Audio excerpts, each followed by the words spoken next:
मरी arts council में दुनिया का सबसे बड़ा हाथ से लिखा गया कुरान पाक का खूबसूरत नुस्खा रखा गया है, जिसे देखने के लिए दूर दूर से लोग आ रहे हैं। मरी से देखिए उस्मान अली की रिपोर्ट।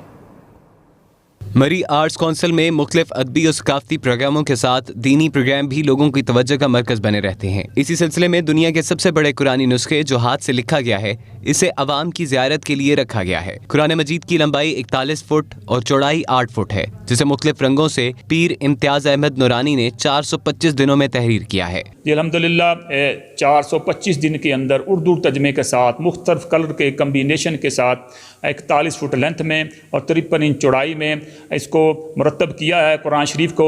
और ये अल्लाह पाक की जनाब का फजल है कि 2 जिल्दों में हम इसको मुरतब करने में कामयाब हुए। मरी के इलाका मकीनों की बड़ी तादाद कुरान पाक के नुस्खे की ज़ियारत करने के लिए आर्ट्स काउंसिल पहुंची। रमजानुल मुबारक के बाबरकत महीने में मुसलमान कुरान पाक की कसरत से तलावत करते हैं। लोगों की बड़ी तादाद ने कुरान पाक के नादर नुस्खे की ज़ियारत को दिली सुकून का बायस करार दिया। कैमरा टीम के हमरा उस्मान अली, हम न्यूज़, मरी। मौलाना तारिक जमील ने इमरान खान